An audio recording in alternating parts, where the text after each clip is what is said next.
Amados hijos e hijas en Cristo Jesús, luz perpetua de nuestras almas, yo, servidor de los siervos de Dios, custodio humilde de la fe apostólica y heredero de aquella cadena ininterrumpida de testimonio que se remonta hasta los pies mismos del Maestro resucitado, me dirijo hoy a vosotros con el corazón henchido de asombro y reverencia.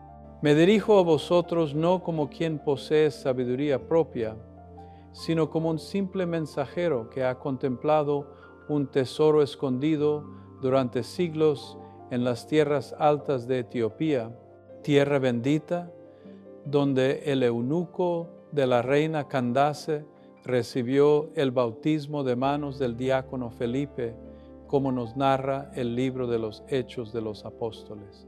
Hoy, queridos míos, vamos a adentrarnos juntos en un misterio que ha permanecido velado para muchos, pero luminoso para quienes con corazón sincero lo han buscado. Las enseñanzas secretas que nuestro Señor Jesucristo, victorioso sobre la muerte, impartió a sus discípulos durante aquellos 40 días gloriosos que mediaron entre su resurrección y su ascensión a los cielos. La Biblia etíope, ese tesoro de 81 libros que custodia la Iglesia Ortodoxa de Etiopía, contiene revelaciones que complementan y enriquecen lo que conocemos por los evangelios canónicos. No son contradicciones, no son invenciones, sino el fulgor completo de una verdad que como un diamante de infinitas facetas refleja la luz divina desde ángulos que muchos desconocen. Permitidme, pues, que os hable como un padre habla a sus hijos en la intimidad del hogar, cuando el fuego crepita en el hogar y las sombras de la noche invitan a la confidencia, porque lo que voy a compartir con vosotros no es mera erudición histórica o curiosidad arqueológica, no, amados míos.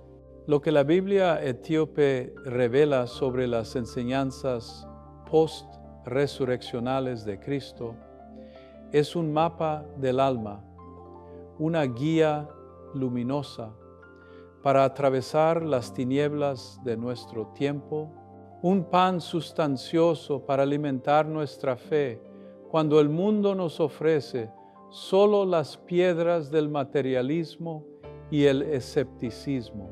Escuchad, pues, con los oídos del corazón, escuchad como escucharon María Magdalena en el huerto, como Tomás cuando puso su mano en el costado abierto del Señor, como los discípulos de Emaús cuando sus ojos fueron abiertos al partir el pan. Porque hoy, aquí y ahora, el resucitado también desea hablarnos, también desea revelarnos los misterios del reino que trascienden el velo de lo visible y nos invitan a participar de la vida eterna que Él conquistó para nosotros en el madero de la cruz y en la gloria del sepulcro vacío. La tesis que os propongo meditar en esta tarde solemne es la siguiente. Las enseñanzas que Cristo impartió después de su resurrección no fueron simplemente instrucciones finales o palabras de despedida, sino la revelación culminante del plan salvífico de Dios, la apertura de los misterios celestiales que transforman al discípulo de simple seguidor en testigo místico, en portador de una sabiduría que trasciende toda filosofía humana y en colaborador consciente de la obra redentora que continúa hasta el fin de los tiempos. Esta verdad, queridos míos, no es una especulación teológica abstracta. Los santos místicos de nuestra Santa Madre Iglesia lo han sabido siempre. San Juan de la Cruz, en su cántico espiritual, habla de aquellas noticias que vida dan, que solo pueden comunicarse en el silencio de la unión con Dios. Santa Teresa de Ávila describe en las moradas los aposentos interiores donde Cristo resucitado habita y enseña secretos inefables. Los padres del desierto egipcio y etíope, aquellos gigantes espirituales que poblaron la Tebaida, transmitieron de maestro a discípulo una sabiduría recibida no de libros, sino de la presencia viva del Señor en la contemplación.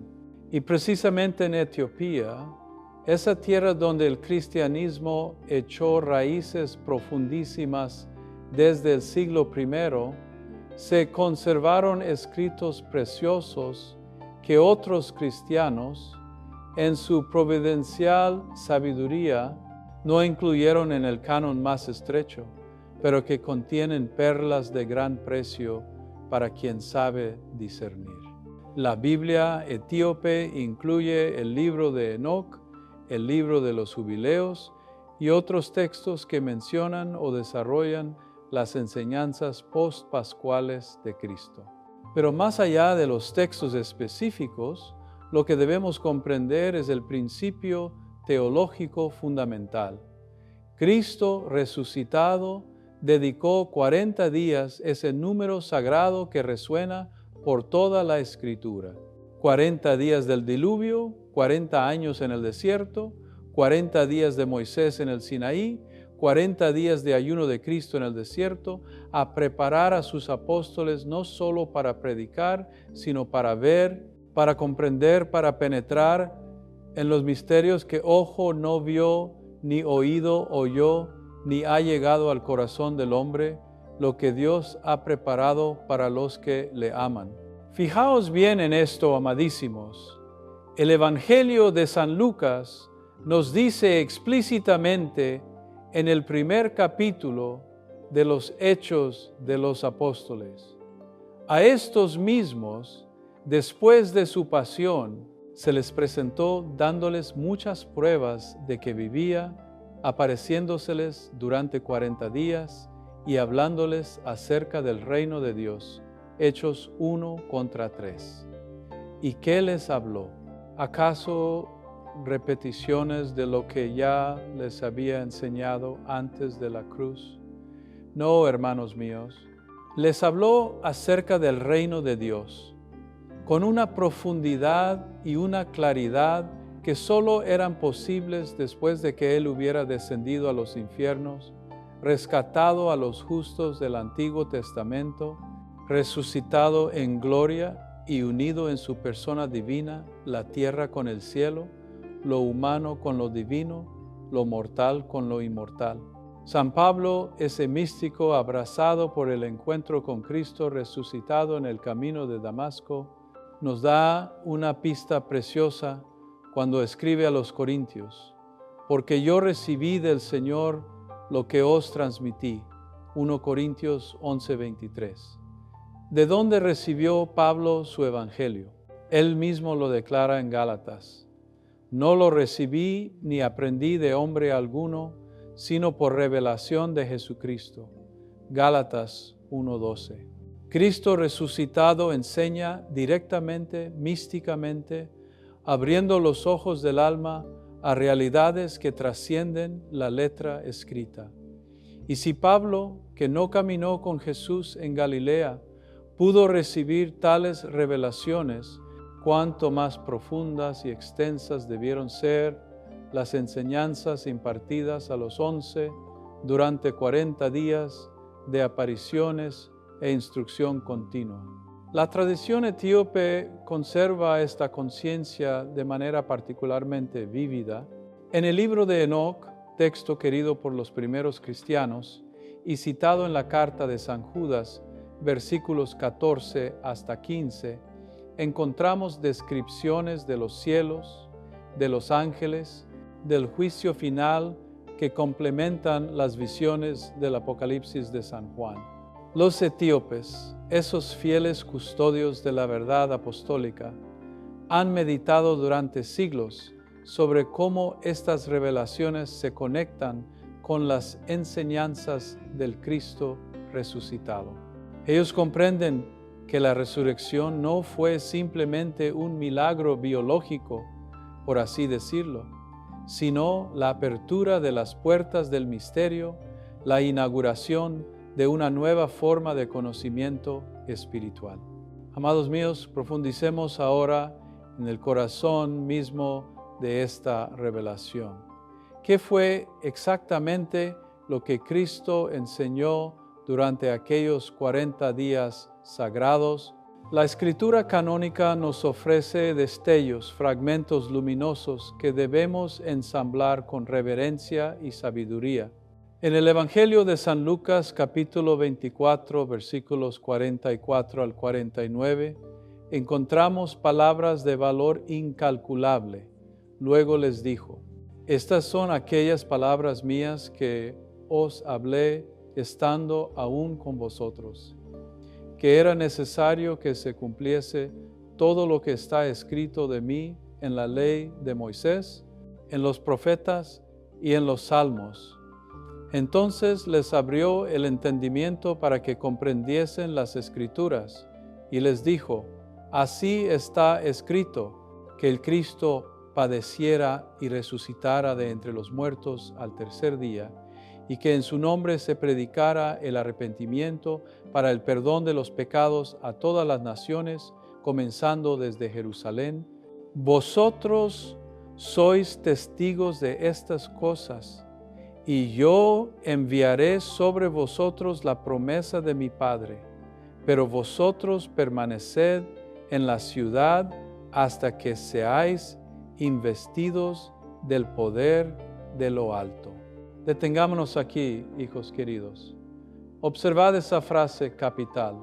Entonces les abrió el entendimiento para que comprendiesen las Escrituras. Cristo resucitado realizó una operación mística en el alma de sus discípulos. No se limitó a explicar textos como haría un rabino erudito. Él abrió algo en lo más profundo de su ser. Les concedió una nueva capacidad perceptiva, un nuevo modo de leer las Escrituras donde cada palabra del Antiguo Testamento se iluminaba desde dentro, revelando su significado cristológico, su orientación hacia la cruz y la resurrección. Esto, amadísimos, es lo que la tradición posterior llamará sentido espiritual de la Escritura, ese nivel de comprensión que trasciende lo literal y descubre en cada página de la Biblia el rostro del Salvador. La Biblia etíope, en su amplitud y riqueza, ha conservado una sensibilidad particular hacia esta lectura espiritual. Los etíopes, herederos de aquella primera expansión apostólica hacia África, comprendieron que las Escrituras son como un firmamento estrellado donde cada punto de luz es Cristo reflejado desde un ángulo distinto. El libro de los Jubileos, por ejemplo, que narra la historia desde la creación hasta Moisés, con un calendario litúrgico detallado, no es simplemente una cronología, es una revelación de cómo toda la historia humana se ordena hacia el misterio pascual, hacia ese sábado definitivo que Cristo inauguró con su resurrección. Pero avancemos más. En el Evangelio de San Juan, capítulo 20, versículos 21 al 22, encontramos otro momento crucial. Jesús les dijo otra vez: paz a vosotros. Como el Padre me envió, también yo os envío. Y habiendo dicho esto, sopló sobre ellos y les dijo: recibid el Espíritu Santo. Aquí, queridos míos, presenciamos un acto de nueva creación. Recordad el Génesis, cuando Dios formó al hombre del polvo de la tierra y sopló en su nariz aliento de vida. Cristo, el nuevo Adán, sopla sobre sus apóstoles el Espíritu Santo, haciendo de ellos hombres nuevos, capacitados para una misión que trasciende lo meramente humano. les confiere el poder de perdonar pecados, ese poder divino que escandalizó a los fariseos cuando Cristo lo ejerció durante su ministerio terreno. Ahora ese poder se transmite a los apóstoles y a través de ellos a toda la Iglesia en sucesión ininterrumpida. La tradición etíope ha guardado con particular celo el sacramento de la confesión, comprendiendo que ese poder conferido por Cristo resucitado no es una simple autoridad administrativa, sino una participación real en la obra redentora de Cristo. Cuando un sacerdote absuelve los pecados en el nombre del Padre y del Hijo y del Espíritu Santo, no está meramente pronunciando una fórmula, está actuando in persona Christi, prolongando en el tiempo ese soplo vivificante que Cristo exhaló sobre los apóstoles en el cenáculo. Pero hay más, muchísimo más. San Mateo, en el capítulo 28, versículos 18 al 20 de su Evangelio, nos transmite lo que tradicionalmente llamamos la Gran Comisión. Jesús se acercó a ellos y les habló diciendo: Toda potestad me ha sido dada en el cielo y en la tierra. Id pues y haced discípulos a todas las naciones, bautizándolos en el nombre del Padre y del Hijo y del Espíritu Santo, enseñándoles a guardar todo lo que os he mandado, y yo estoy con vosotros todos los días hasta el fin del mundo.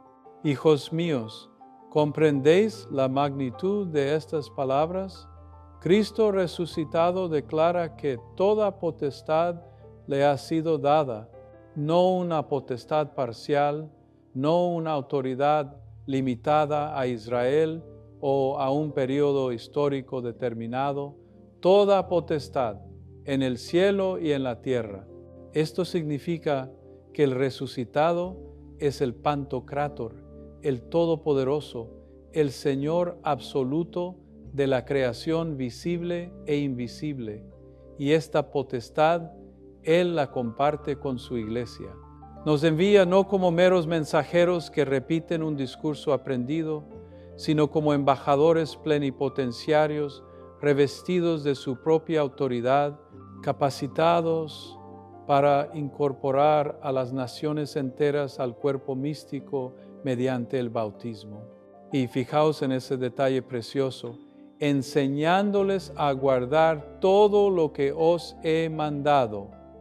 No algunas cosas, no los mandamientos más cómodos o populares. Todo Cristo confió a sus apóstoles, la totalidad de su enseñanza, incluyendo aquellas dimensiones más profundas, más místicas, más exigentes. La Iglesia, por tanto, es depositaria no solo de un mensaje ético, sino de una sabiduría completa, de un conocimiento integral de los misterios divinos. Los textos conservados en la Biblia etíope nos ayudan a comprender esta integralidad. El libro de Enoch, por ejemplo, contiene enseñanzas sobre los ángeles caídos, sobre los vigilantes que pecaron en los días anteriores al diluvio, sobre la intercesión de los santos, sobre el juicio final, con un detalle y una vividez extraordinarios. Ahora bien, algunos podrían preguntar, ¿por qué estas enseñanzas no están en todas las Biblias?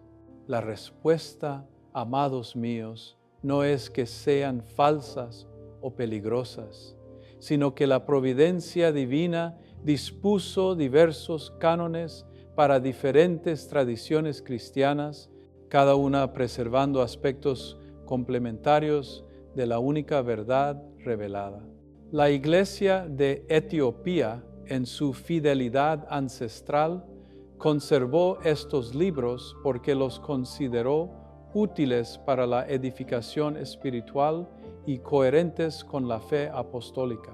San Judas, hermano del Señor y autor de una de nuestras epístolas canónicas, no tuvo reparo en citar el libro de Enoc cuando escribió: de estos también profetizó Enoc, séptimo desde Adán, diciendo: He aquí, el Señor viene con sus santas decenas de millares, para ejecutar juicio contra todos. Judas 14 hasta 15. Si un apóstol inspirado por el Espíritu Santo cita este libro como profecía auténtica, ¿quiénes somos nosotros para despreciarlo?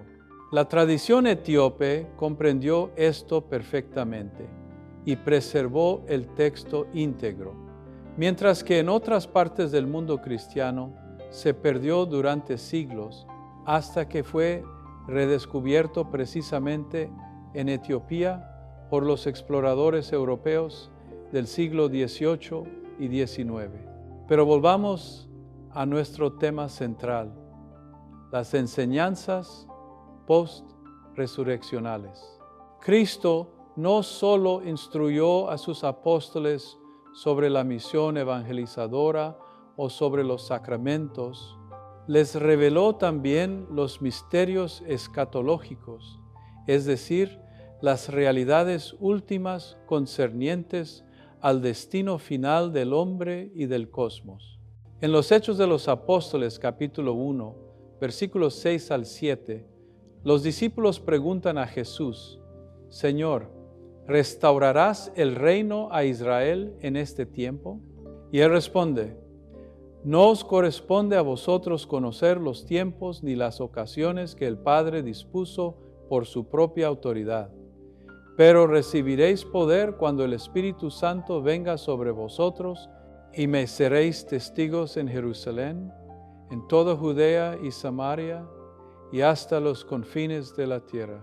Aquí, queridos míos, Cristo establece una distinción crucial. Hay conocimientos que pertenecen solo a Dios Padre, los tiempos y momentos exactos del cumplimiento escatológico, pero hay un conocimiento que sí se nos concede, el conocimiento experiencial del poder del Espíritu Santo y la vocación universal de ser testigos hasta los confines de la tierra.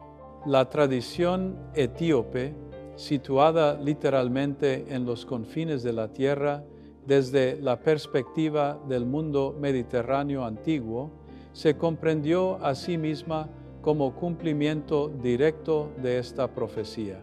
Cuando el eunuco etíope regresó de Jerusalén después de ser bautizado por Felipe, llevó consigo no solo el Evangelio, sino la conciencia de que Etiopía estaba incluida en el plan salvífico universal.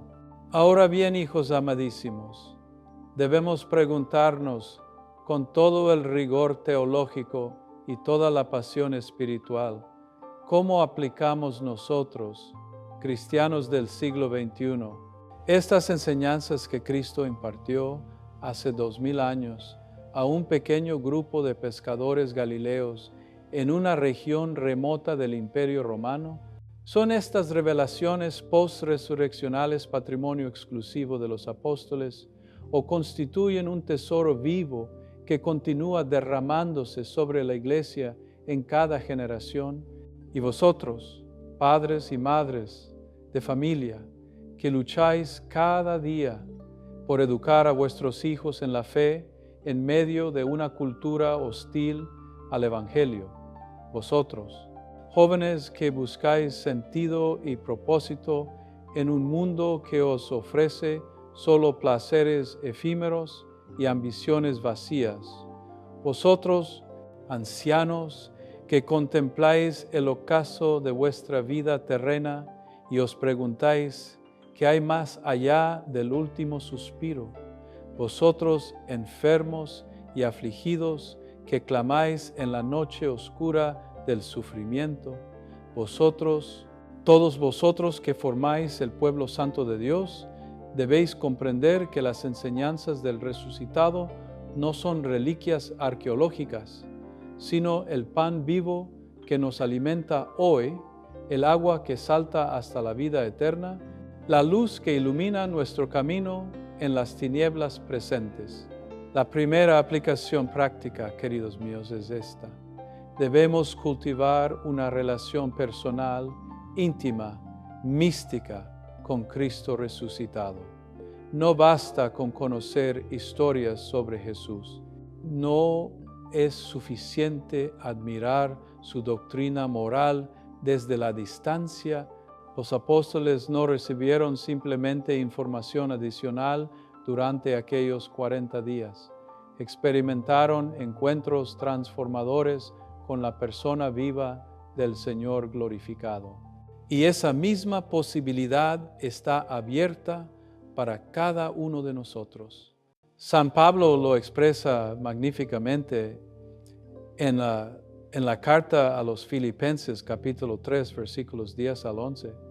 A fin de conocerle a Él y el poder de su resurrección y la participación en sus padecimientos, conformándome a su muerte, para llegar de alguna manera a la resurrección de entre los muertos. Observad, Pablo no dice conocer cosas acerca de Cristo, sino conocerle a Él. Es un conocimiento personal, relacional, transformador, y ese conocimiento incluye el poder de su resurrección. ¿Qué significa esto? En términos prácticos, significa que la misma energía divina que levantó a Jesús del sepulcro está disponible para levantarnos a nosotros de nuestros sepulcros personales. El sepulcro de la adicción, el sepulcro de la desesperanza, el sepulcro del pecado habitual, el sepulcro de las relaciones rotas, el sepulcro de los sueños muertos. El Cristo resucitado no es una figura histórica confinada al pasado, es una presencia viva, activa, operante ahora en vuestra vida si le abrís la puerta. Pero veo la objeción formándose en vuestros labios y en vuestros corazones. Escucho vuestra protesta silenciosa. Padre, todo esto suena hermoso, pero yo no soy apóstol. No he visto al Señor resucitado apareciéndose ante mí con su cuerpo glorioso. No escucho voces celestiales. No experimento visiones místicas. ¿Cómo puedo yo, pecador ordinario, sumido en las preocupaciones mundanas, acceder a estas enseñanzas sublimes del resucitado? Hijos míos, vuestra objeción es legítima y vuestra humildad es loable. Pero permitidme que os recuerde las palabras que Cristo dirigió a Tomás, aquel apóstol que dudó hasta que pudo tocar las llagas del Señor. En el Evangelio de San Juan, capítulo 20, versículo 29, Jesús le dice, porque me has visto, has creído. Bienaventurados los que no vieron y creyeron. ¿Comprendéis el alcance de esta bienaventuranza? Cristo está hablando directamente de vosotros, de mí, de todos los que hemos creído sin haber visto físicamente al resucitado. Nuestra fe, precisamente por no apoyarse en la evidencia sensible, es más meritoria, más pura, más agradable a Dios. Pero esto no significa que estemos privados de experiencia real de Cristo. La Iglesia, en su sabiduría milenaria, nos ofrece múltiples caminos de encuentro con el Señor resucitado. El primero y principal es la Sagrada Eucaristía. Cuando comulgáis el cuerpo y la sangre de Cristo, no estáis realizando un acto meramente simbólico o conmemorativo. Estáis recibiendo realmente, verdaderamente, sustancialmente al Cristo resucitado en vuestro propio ser. Es el mismo Jesús que se apareció a los apóstoles, el mismo que caminó hacia Emaús, el mismo que cocinó pescado en la orilla del lago de Tiberíades. Él entra en vosotros, se une a vosotros de manera más íntima que cualquier unión humana. Y en ese momento de comunión, Él también os enseña, os transforma, os revela misterios que las palabras no pueden expresar. Santa Teresa de Ávila, aquella mística sublime que la Iglesia ha reconocido como doctora, describió en su libro de la vida cómo Cristo se le manifestaba en la oración, especialmente después de recibir la Sagrada Comunión. Ella no era apóstol del primer siglo, pero experimentó encuentros con el resucitado tan reales y transformadores como los de María Magdalena o Pedro. ¿Por qué? Porque el resucitado no está limitado por el tiempo ni el espacio. Él dijo, yo estoy con vosotros todos los días hasta el fin del mundo. Mateo 28:20. Todos los días significa hoy. Hasta el fin del mundo significa que su presencia activa continúa hasta este momento preciso en que escucháis estas palabras. La segunda vía práctica de acceso a las enseñanzas del resucitado es la lectio divina, la lectura orante de las Sagradas Escrituras. Recordad cómo Cristo abrió el entendimiento de los discípulos para comprender las Escrituras. Esa misma apertura está disponible para vosotros cuando os acercáis a la Biblia no como estudiosos fríos que diseccionan un texto antiguo, sino como amantes que escuchan la voz del amado.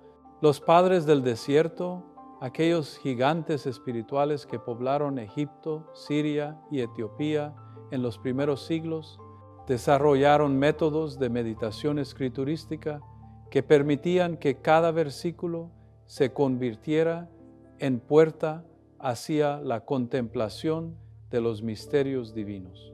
En Etiopía, particularmente, la tradición de la lectio divina nunca se interrumpió. Los monjes etíopes, herederos directos de aquellos primeros padres del desierto, continúan hasta hoy practicando largas horas de salmodia, de meditación, de rumia de la palabra de Dios. Ellos comprenden algo que Occidente, en su prisa y su activismo, a menudo olvida: que la palabra de Dios no se domina con técnicas exegéticas sofisticadas, sino que se recibe en el silencio adorante, en la espera paciente, en la apertura humilde del corazón. Cuando vosotros en vuestra casa abrís la Biblia y leéis despacio, saboreando cada palabra, pidiendo al Espíritu Santo que os ilumine, estáis participando de la misma experiencia que tuvieron los apóstoles cuando el resucitado les explicaba las Escrituras. La tercera vía, amadísimos, es la vida sacramental en su totalidad. Cada sacramento es un encuentro con Cristo resucitado que opera a través de signos visibles. En el bautismo somos sumergidos en su muerte y resurrección, haciéndonos criaturas nuevas. En la confirmación recibimos la plenitud del Espíritu Santo que Él prometió enviar. En la confesión experimentamos el poder que Él confirió a sus apóstoles de perdonar pecados. En el matrimonio participamos del misterio de su unión esponsal con la Iglesia. En la unción de los enfermos tocamos el poder sanador que fluye de sus llagas gloriosas. En el orden sacerdotal, algunos son configurados de manera especial con Cristo sumo sacerdote. Todos estos sacramentos son prolongaciones en el tiempo de aquellas apariciones post-resurreccionales. Son modos en que Cristo resucitado continúa manifestándose, enseñando, transformando, pero hay más todavía, hijos míos. Existe una cuarta vía que es particularmente relevante para nuestro tiempo: el testimonio de la comunidad eclesial, especialmente de aquellas iglesias que han preservado tradiciones antiguas con gran fidelidad. La Iglesia Ortodoxa Etíope, con sus 81 libros canónicos, con sus liturgias antiquísimas celebradas en lengua ge'ez, con sus monasterios remotos, donde monjes dedican sus vidas enteras a la oración contemplativa, nos ofrece una ventana hacia cómo los primeros cristianos vivían y comprendían la fe. No se trata de idealizar románticamente a los etíopes, ni de pensar que ellos poseen verdades que nosotros no tenemos. La verdad es una, y Cristo es su centro. Pero sí se trata de reconocer humildemente que diferentes tradiciones han preservado aspectos diversos del único depósito de la fe y que dialogar con ellas, aprender de ellas, enriquece nuestra propia comprensión. Elevemos ahora nuestra contemplación, queridos míos, hacia las alturas más sublimes del misterio. Penetremos en aquella dimensión mística y poética donde el lenguaje humano se estremece al borde del silencio adorante, donde las palabras se convierten en balbuceos de amor ante la inmensidad de lo divino. Porque las enseñanzas que Cristo resucitado impartió a sus discípulos no fueron meramente doctrinales o éticas, fueron iniciaciones en los misterios celestiales, aperturas del velo que separa lo visible de lo invisible, lo temporal de lo eterno, lo terreno de lo celestial. Imaginad, hijos amadísimos, aquella escena en el monte de los Olivos. Los 11 están reunidos con el Maestro. Han pasado 40 días desde que lo vieron salir triunfante del sepulcro. 40 días de apariciones intermitentes, de enseñanzas profundas, de transformación interior. Ya no son los mismos hombres temerosos que huyeron cuando Él fue arrestado. Algo fundamental ha cambiado en ellos. Sus ojos han sido abiertos no solo para reconocer al resucitado en el partir del pan, sino para contemplar realidades que trascienden este mundo visible. Han sido introducidos, por así decirlo, en las antecámaras del cielo. Han escuchado palabras que San Pablo describirá como inefables, que no le es dado al hombre expresar. 2 Corintios 12:4. ¿Qué vieron los apóstoles durante aquellos encuentros con Cristo resucitado? La Escritura nos ofrece destellos. Vieron un cuerpo glorificado que podía atravesar puertas cerradas, pero que también podía ser tocado y que consumía alimentos. Vieron las llagas transfiguradas en joyas de luz, testimonios eternos del amor que se entrega hasta el extremo. Vieron a aquel que había sido crucificado, ahora resplandeciente de gloria, portando en sí la unión perfecta de lo divino y lo humano, del cielo y la tierra, de la muerte vencida y la vida triunfante. Pero más allá de lo que vieron con los ojos del cuerpo, experimentaron algo aún más profundo, la apertura de los ojos del alma. Esa capacidad de percepción espiritual que San Pablo llama los ojos del corazón, en la carta a los Efesios, capítulo 1, versículo 18. La tradición mística de la Iglesia, especialmente aquella preservada en Oriente y en África, ha meditado profundamente sobre esta transformación de la percepción. Los padres del desierto hablaban de la nepsis, la vigilancia espiritual, la capacidad de discernir los movimientos de los espíritus en el corazón. Los monjes etíopes, herederos directos de esta tradición, desarrollaron prácticas de oración contemplativa donde el nombre de Jesús se repite como un mantra sagrado hasta que invade todo el ser, hasta que cada latido del corazón palpita al ritmo de ese nombre salvador. Esta no es una técnica mecánica, amadísimos, es una participación en aquella intimidad que los apóstoles experimentaron con el resucitado durante los 40 días. Permitidme ahora ofreceros una imagen, una metáfora que quizá pueda ayudarnos a comprender algo de este misterio inefable.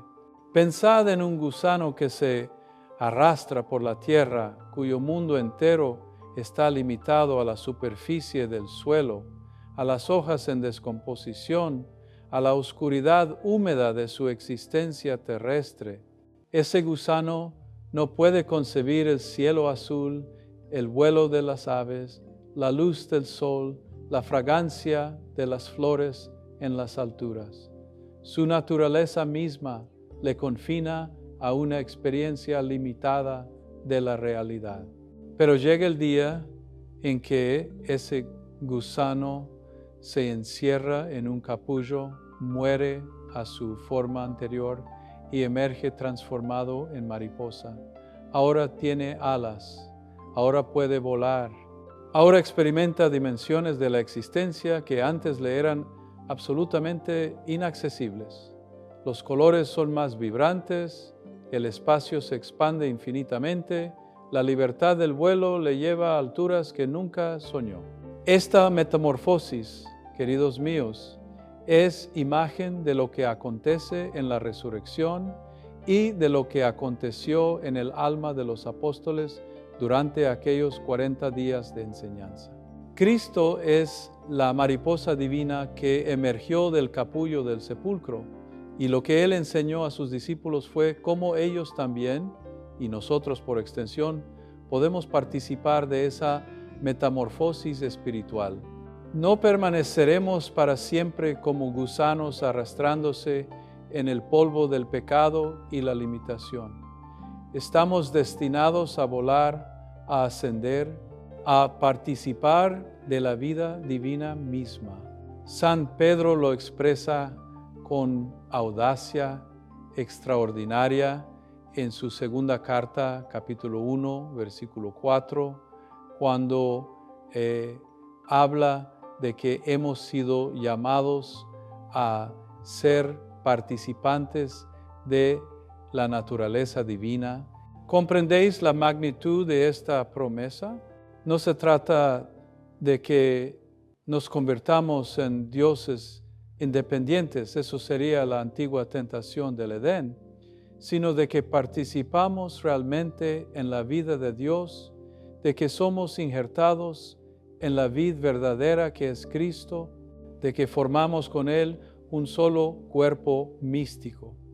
Esta doctrina tan central en la teología oriental y tan querida por los cristianos etíopes es la culminación de todo el plan salvífico. Dios se hizo hombre para que el hombre pudiera hacerse Dios por participación, por gracia, por amor. Los textos contenidos en la Biblia etíope, particularmente el libro de Enoc, nos ofrecen visiones audaces de esta transformación. Enoc, aquel patriarca antediluviano que caminó con Dios y desapareció porque Dios se lo llevó, Génesis 5:24, es llevado en visión por los arcángeles a través de los 7 cielos. Ve los tronos de los ángeles, contempla los misterios del juicio final, observa los secretos de la creación que están ocultos a los ojos mortales. Estas visiones no son fantasías supersticiosas, amadísimos. Son expresiones simbólicas de una verdad profunda. Existe una realidad espiritual que nos rodea, invisible pero intensamente real, y estamos destinados a participar plenamente de ella. Cuando Cristo resucitado enseñaba a sus apóstoles acerca del reino de Dios, les estaba revelando precisamente esta realidad multidimensional. Les mostraba que el reino no es simplemente un evento futuro que acontecerá al fin de los tiempos, sino una realidad presente ya inaugurada por su resurrección, aunque todavía no consumada en su plenitud. Les enseñaba a vivir simultáneamente en dos dimensiones, con los pies en la tierra, cumpliendo fielmente sus deberes cotidianos, pero con el corazón en el cielo, en comunión constante con la Trinidad Santísima, con los ángeles, con los santos que forman la nube de testigos de la que habla la carta a los Hebreos capítulo 12, versículo 1. Esta vida bifocal, esta ciudadanía simultánea en el cielo y en la tierra, es lo que San Pablo describe en la carta a los Filipenses capítulo 3, versículo 20. Nuestra ciudadanía está en los cielos, de donde también esperamos al Salvador, el Señor Jesucristo. Los apóstoles aprendieron a vivir como embajadores del cielo en la tierra, como puentes vivientes entre ambas realidades. Y esta vocación, hijos míos, es también la nuestra.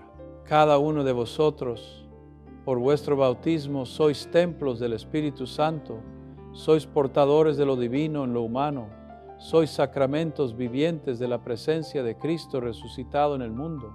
Contemplad ahora esta verdad maravillosa desde otro ángulo. Cuando formáis parte del cuerpo místico de Cristo, cuando vivís en estado de gracia, cuando cultiváis la comunión con el Señor resucitado a través de la oración, los sacramentos y el amor fraterno, no estáis solos. Formáis parte de una realidad infinitamente más vasta que vuestra pequeña existencia individual. Estáis conectados místicamente con todos los santos del cielo, con todos los fieles de la tierra, incluso con las almas del purgatorio que son purificadas por el fuego del amor divino. Esta es la comunión de los santos, dogma precioso que profesamos en el credo, pero que quizá no meditamos suficientemente en su profundidad. La Iglesia etíope, con su rico calendario de conmemoraciones de santos, con sus íconos venerables, con su liturgia que invoca constantemente la intercesión de la Theotokos María, de los arcángeles Miguel, Gabriel y Rafael, de los apóstoles y mártires, vive intensamente esta realidad de comunión. Cuando un cristiano etíope reza, sabe que no está solo ante Dios. Está rodeado de una asamblea celestial que se une a su oración, que intercede con él y por él. Esta no es superstición, es la experiencia viva de lo que Cristo enseñó a sus apóstoles sobre el reino de Dios como realidad comunitaria, como familia divina que trasciende las fronteras de la muerte. Y ahora, amadísimos hijos, llegamos al corazón palpitante de todo este misterio, al momento culminante donde todo converge, donde todo cobra sentido definitivo. Debemos vincular las enseñanzas post-resurreccionales de Cristo con el acontecimiento central de toda la historia humana, con aquel viernes sangriento en el Gólgota y aquel domingo glorioso en el huerto de José de Arimatea. Porque lo que Cristo enseñó después de resucitar solo puede comprenderse plenamente a la luz de su pasión, muerte y resurrección. Imaginad, si así lo podéis, aquellas horas terribles del Viernes Santo. Jesús cuelga del madero, despojado, humillado, sufriente. Los soldados han dividido sus vestiduras echando suertes. Las multitudes que hace apenas días lo aclamaban gritando, Hosana, ahora vociferan, crucifícale. Los discípulos han huido aterrorizados, salvo Juan, el discípulo amado, que permanece junto a María, la Madre dolorosa, al pie de la cruz. El cielo se oscurece, la tierra tiembla, y desde lo alto de aquella cruz, el Hijo de Dios clama con voz potente, Padre, en tus manos encomiendo mi espíritu. Lucas 23:46. Después inclina la cabeza y expira. En ese momento, queridos míos, acontece algo que trasciende infinitamente lo que los ojos humanos podían percibir. San Pedro nos dice en su primera carta, capítulo 3, versículos 18 al 20, Cristo también padeció una sola vez por los pecados, el justo por los injustos, para llevarnos a Dios, siendo a la verdad muerto en la carne, pero vivificado en el Espíritu, en el cual también fue y predicó a los espíritus encarcelados, los que en otro tiempo fueron desobedientes, cuando una vez esperaba la paciencia de Dios en los días de Noé. ¿Qué significa esto? Que mientras el cuerpo de Jesús yacía sin vida en el sepulcro, su alma divina y humana descendió a los infiernos, no al infierno de los condenados, sino al seno de Abraham, aquel lugar donde aguardaban los justos del Antiguo Testamento, y allí proclamó la victoria, liberó a los cautivos, abrió las puertas del cielo que habían permanecido cerradas desde el pecado de Adán. La tradición cristiana, especialmente la oriental y africana, ha meditado profundamente sobre este descenso a los infiernos. Los iconos ortodoxos de la resurrección, venerados también en Etiopía, muestran a Cristo resucitado pisoteando las puertas del Hades rotas, tomando de las manos a Adán y Eva para sacarlos de sus tumbas, mientras detrás de ellos se agolpan los patriarcas y profetas. Abraham, Moisés, David, Isaías, todos los que habían esperado durante siglos la llegada del Redentor. Esta imagen no es mera fantasía artística, es expresión visual de una verdad teológica profunda. Cristo redimió no solo a quienes vivieron después de Él, sino también a quienes vivieron antes, a todos los que le esperaron con fe y amor. Y aquí, amadísimos, tocamos el núcleo mismo de lo que Cristo enseñó a sus apóstoles durante los 40 días. Les reveló la dimensión cósmica, universal, retroactiva y proyectiva de su obra redentora.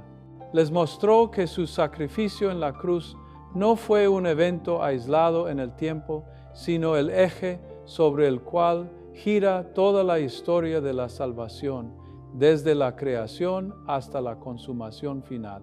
Les explicó cómo en su persona divina se recapitulan todas las cosas, como dice San Pablo en la carta a los Efesios capítulo 1, versículo 10. Reunir todas las cosas en Cristo, en la dispensación del cumplimiento de los tiempos, así las que están en los cielos como las que están en la tierra. Cuando Cristo se apareció a los apóstoles con sus llagas gloriosas, no estaba simplemente probándoles que era el mismo Jesús que había sido crucificado. Estaba revelándoles un misterio tremendo, que sus heridas, lejos de desaparecer en la resurrección, se habían transfigurado en insignias eternas de su amor. Las llagas de las manos, de los pies, del costado traspasado, permanecen para siempre en su cuerpo glorioso. ¿Por qué? Porque el sufrimiento aceptado por amor no es algo que deba ser borrado u olvidado, sino algo que se transforma en gloria eterna. El Apocalipsis de San Juan, capítulo 5, versículos 6 y siguientes, nos muestra en visión celestial al Cordero como inmolado en pie en medio del trono de Dios, rodeado de las criaturas celestiales que cantan su gloria. El Cordero inmolado que está de pie, esta paradoja es el corazón del Evangelio. Y aquí, hijos míos, se encuentra la conexión directa entre las enseñanzas del resucitado y vuestras propias luchas y sufrimientos. Cada uno de vosotros lleva heridas heridas del pasado que no terminan de sanar, heridas del presente que sangran dolorosamente, heridas que quizá nadie más conoce, pero que vosotros lleváis en secreto en vuestro corazón. Heridas de la traición, del abandono, de la injusticia sufrida, de los sueños frustrados, de los seres amados que se fueron, de las oportunidades perdidas, de los errores cometidos. El mensaje del resucitado con sus llagas gloriosas es este: vuestras heridas, si las unís a las suyas, si las ofrecéis en comunión con su sacrificio redentor, no son signos de derrota, sino semillas de gloria futura. San Pablo lo comprendió perfectamente cuando escribió a los Romanos capítulo 8, versículos 17 y 18. Y si hijos, también herederos, herederos de Dios y coherederos con Cristo, si es que padecemos juntamente con Él, para que juntamente con Él seamos glorificados. Pues considero que los padecimientos del tiempo presente no son comparables con la gloria que en nosotros ha de ser revelada. Vuestros padecimientos presentes, cuando son llevados en comunión con Cristo crucificado, se convierten en participación en su obra redentora. No sufrís en vano, no lloráis solos, vuestras lágrimas se mezclan con la sangre y el agua que brotaron del costado abierto de Cristo. Vuestras cruces se unen a su cruz y por tanto vuestra resurrección está garantizada, vuestra glorificación es segura. La Biblia etíope, con su inclusión del libro de Enoc y otros textos apocalípticos, mantiene viva la conciencia de esta dimensión cósmica de la redención. Enoc contempla en visión el juicio final, donde los justos son vindicados y los malvados reciben su merecido, donde cada lágrima derramada injustamente es enjugada, donde cada gota de sangre inocente clama y es escuchada. Esta no es una visión vengativa o llena de odio, es la expresión de un anhelo profundo de justicia, de la convicción de que el mal no tendrá la última palabra, de que Dios mismo descenderá a enderezar lo torcido y a sanar lo quebrantado. Cristo resucitado enseñó a sus apóstoles precisamente esta esperanza inquebrantable. Les mostró que su resurrección era las primicias de una cosecha universal, como dice San Pablo en la primera carta a los Corintios, capítulo 15, versículo 20. Mas ahora Cristo ha resucitado de los muertos. Primicias de los que durmieron es hecho. Si Cristo resucitó, nosotros también resucitaremos. Si Él venció la muerte, nosotros también la venceremos. Si Él ascendió a la gloria, nosotros también estamos destinados a la gloria. No hay teoría, no es consuelo barato, no es fantasía consoladora. Es la promesa firme del Dios que no puede mentir, sellada con la sangre de su propio Hijo, confirmada por el hecho histórico de la tumba vacía. Pero notad bien, amadísimos, la resurrección no anula la cruz, sino que la confirma y la transfigura.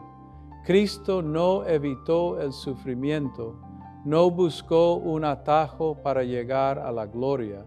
Entró deliberadamente en la pasión, abrazó libremente la cruz, descendió a las profundidades más oscuras de la experiencia humana, al abandono, a la soledad, al dolor extremo, y precisamente porque descendió tan bajo, pudo luego ascender tan alto, llevando consigo a toda la humanidad.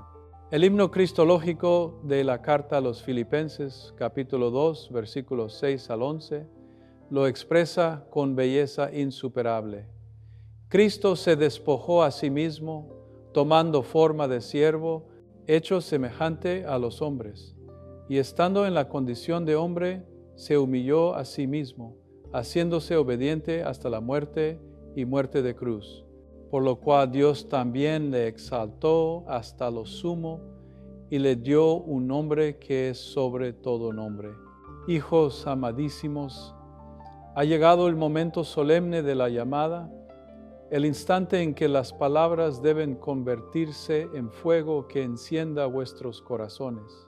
Todo lo que hemos contemplado acerca de las enseñanzas del Cristo resucitado preservadas en la tradición etíope no puede permanecer como conocimiento abstracto. Estas verdades nos juzgan, nos interpelan, nos llaman a una transformación radical. El mundo en que vivís agoniza en las tinieblas. Millones de almas han perdido el sentido de lo sagrado. Dios ha sido desterrado de la vida pública, la vida humana es despreciada, la familia atacada, la verdad misma negada. Pero en medio de esta oscuridad, vosotros, discípulos del resucitado, estáis llamados a ser luz. Jesús lo dijo en San Mateo, capítulo 5, versículos 14 al 16.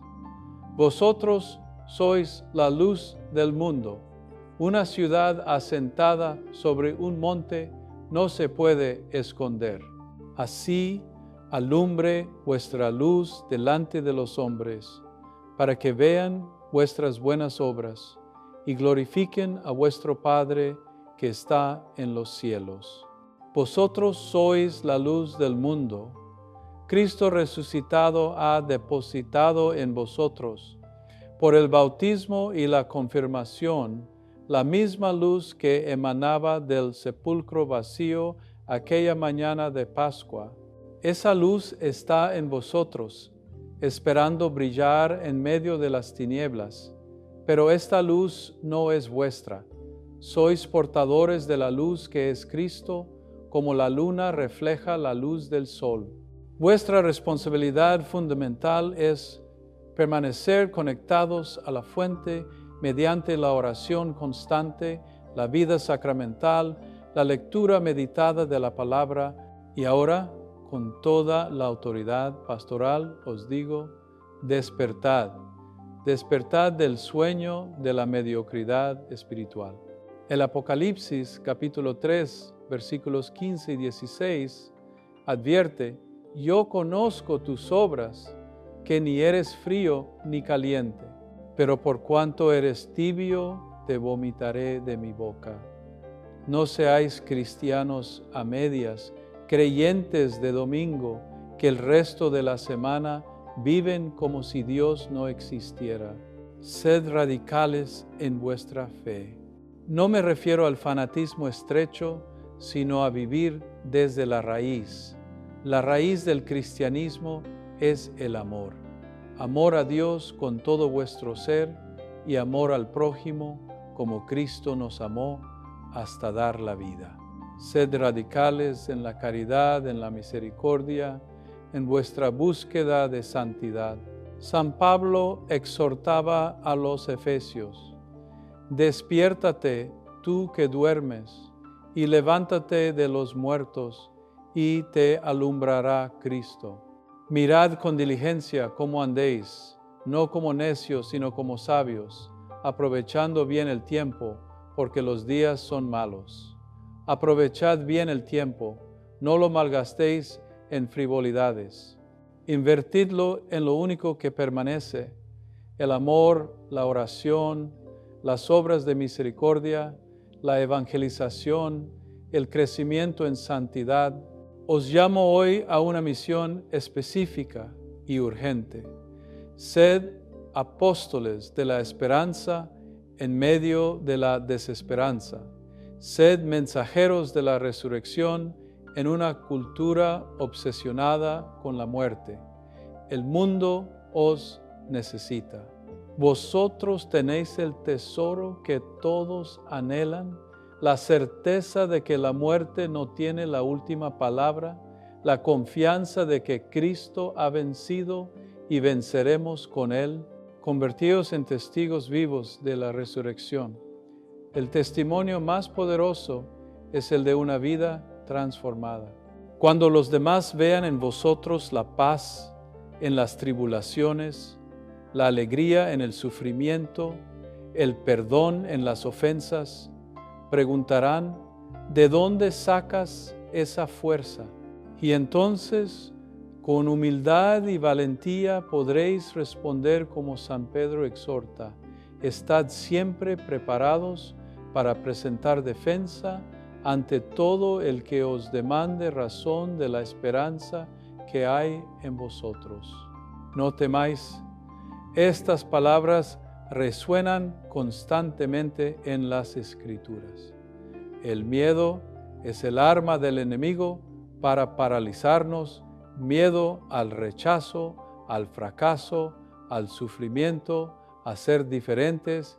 Pero San Juan dice, en el amor no hay temor, sino que el perfecto amor echa fuera el temor.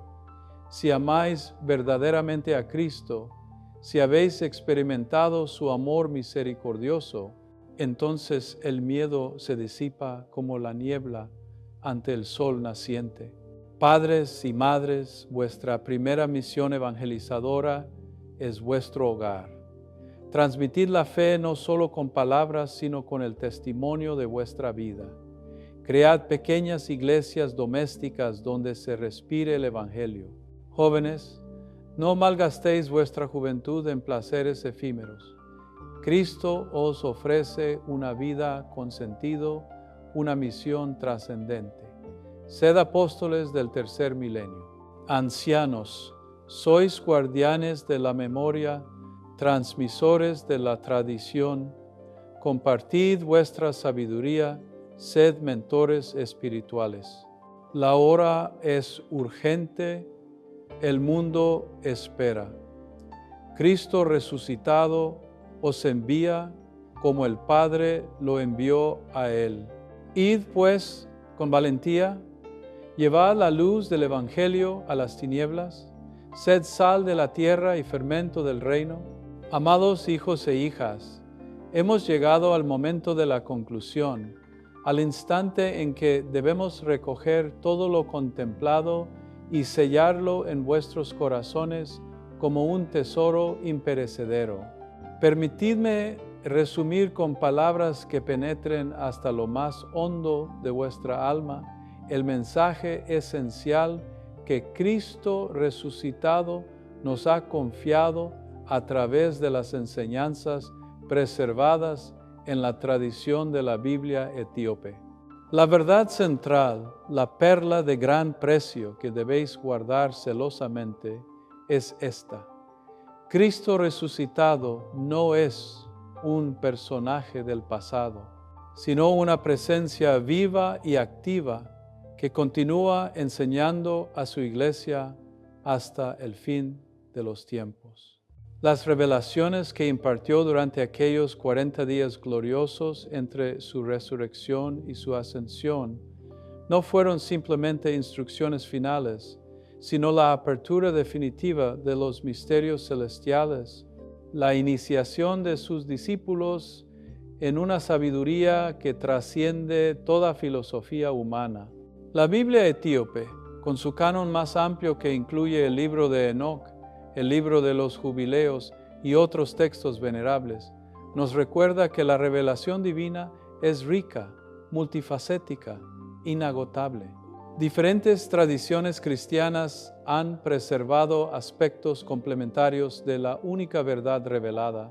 La fidelidad de la Iglesia etíope a través de los siglos, su resistencia heroica ante invasiones y persecuciones, su liturgia antiquísima que se remonta a los primeros siglos. Todo esto testifica que el Espíritu Santo ha estado obrando en África desde los tiempos apostólicos, preservando tesoros que enriquecen a toda la cristiandad. Las enseñanzas post-resurreccionales de Cristo nos revelan que estamos destinados a participar de la vida divina misma, a ser transformados de gloria en gloria, a convertirnos en portadores conscientes de la presencia de Dios en el mundo. No somos simplemente creyentes que aceptan un código moral. Somos místicos llamados a la unión con Dios. Somos profetas enviados a proclamar la victoria de la vida sobre la muerte.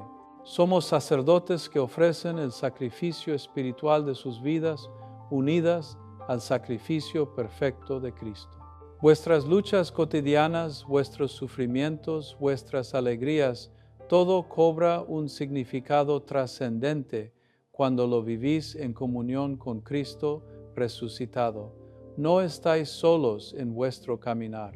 La comunión de los santos os rodea. La Santísima Virgen María, Madre de Dios y Madre nuestra, intercede constantemente por vosotros. Los santos apóstoles, los mártires etíopes, los confesores de la fe, todos forman una nube de testigos que os acompaña, os anima, os sostiene en las horas de prueba. Recordad siempre que el sufrimiento aceptado por amor no es castigo ni absurdo, sino participación en la obra redentora de Cristo. Vuestras heridas unidas a las llagas gloriosas del resucitado se transforman en semillas de gloria futura. Vuestras lágrimas mezcladas con la sangre y el agua que brotaron del costado abierto de Cristo tienen poder redentor. Nada se pierde, nada es en vano cuando se ofrece al Señor con fe y amor. Y ahora, hijos amadísimos, os dejo con la certeza consoladora de que no caminamos solos. Cristo cumplió su promesa. Yo estoy con vosotros todos los días hasta el fin del mundo. Él está presente en la Eucaristía, en su palabra proclamada, en los sacramentos, en los pobres y necesitados, en la comunidad reunida en su nombre. Abrid los ojos del corazón para reconocerlo. Abrid los oídos del alma para escuchar su voz. Abrid vuestro ser entero para recibir su gracia transformadora. La Santísima Virgen María, a quien la tradición etíope venera con devoción especialísima bajo el título de Kidan Meret, Pacto de Misericordia, intercede por vosotros. Ella, que estuvo al pie de la cruz y fue testigo privilegiada de la resurrección, comprende vuestros dolores y vuestras esperanzas. Acudid a ella con confianza filial. Los arcángeles Miguel, Gabriel y Rafael, tan queridos en la tradición etíope, os protegen en vuestra batalla espiritual. Los santos de todas las épocas y de todas las naciones os acompañan en vuestra peregrinación terrena. Que la paz de Cristo resucitado, esa paz que el mundo no puede dar, habite en vuestros corazones. Que su luz ilumine vuestros caminos. Que su amor os transforme de día en día hasta que seáis conformados plenamente a su imagen gloriosa. Y cuando llegue vuestra hora de partir de este mundo, que podáis decir con San Pablo: he peleado la buena batalla, he acabado la carrera, he guardado la fe. Por lo demás, me está guardada la corona de justicia. Y ahora, recibid la bendición que como pastor indigno pero investido de autoridad apostólica, os imparto en el nombre de la Trinidad Santísima. Que Dios, Padre Todopoderoso, Creador del cielo y de la tierra, os bendiga y os guarde. Que Jesucristo, Hijo unigénito del Padre, muerto y resucitado por nuestra salvación, os ilumine con su luz y os fortalezca con su gracia. Que el Espíritu Santo Paráclito descienda sobre vosotros, os santifique, os encienda en su fuego divino y os haga testigos valientes del Evangelio hasta los confines de la tierra. En el nombre del Padre, y del Hijo, y del Espíritu Santo. Amén.